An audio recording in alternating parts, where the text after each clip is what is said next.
ஊருக்கு தான் சண்டே. ஆனால் இந்த ஹவுஸ் ஒய்ஃப் கிட்டலாம் கேளுங்க, அன்றைக்கி தான் ஹெவி மீல் டே, ஹெவி குக்கிங் டே, லாண்ட்ரி டே, க்ளீனிங் டே, இப்படி நிறைய சொல்லிகிட்டே போகலாம். இன்றைக்கி கார்னில் வந்துட்டு நான் இறால் சேர்த்து சமைச்சிருந்தேன். ஸோ ரொம்ப டேஸ்ட்டாக இருந்துச்சு. வீடியோலாம் எதுவும் எடுக்கலை. ஆக்சுவலி இதை ஃபஸ்ட் டைம் ட்ரை பண்ணுறேன் அப்படிங்கிறதுனால என்னால் ரெசிபி ஷேர் பண்ண முடியல. நீங்கள் இதை தனித்தனியாக வந்து வேக வச்சுட்டு ஸோ இறால் கிரேவி பண்ணுற மாதிரியே பண்ணி பாருங்கள். இதோட காம்போ ரொம்ப நல்லா இருந்துச்சு. நாங்கள் வெளியில் கிளம்பிட்டுருக்குறோம். அதனால் வீட்டு வேலையெல்லாம் முடிச்சுட்டு மாவெல்லாம் அரைச்சி போட்டுட்டு தான் கிளம்புறேன்.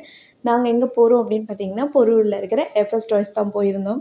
பாப்பாவுக்கு வந்து ஒரு வண்டி வாங்கலான்னு போயிருந்தோம். தம்பிக்கு சின்ன வயசில் கார் வச்சுருந்தான். எப்படியும் பைபிளில் தங்கச்சிக்கிட்ட சொல்லிடும். ஸோ ஃப்யூச்சரில் வந்து எனக்கே ஒன்றுமே வாங்கலை அப்படின்னு நாக்கு மேலே பல்ல போட்டு பொண்ணு கேள்வி கேட்டுருமேன்னு அவங்க டேடி அவளுக்கு வாங்கி கொடுக்க தான் போயிருந்தாங்க. கேர்ள் பேபிங்கிறதுனால ஸ்கூட்டி தான் செலக்ட் பண்ணியிருந்தோம். ஏம்மா சும்மாவே வண்டியை ஓடிச்சிக்கிறேன், இந்த ஹெல்மெட்டை போட்டு ஓட்டு அப்படின்னு அவங்க டேடி என்னோடய ஹெல்மெட்டை எடுத்து அவள் தலையில் போட்டு விட்டுட்டாங்க. ஸோ அவள் ரொம்ப ஹாப்பியாக இருக்கா. அதை பார்க்கும்போது ஹாப்பியாக இருக்குது.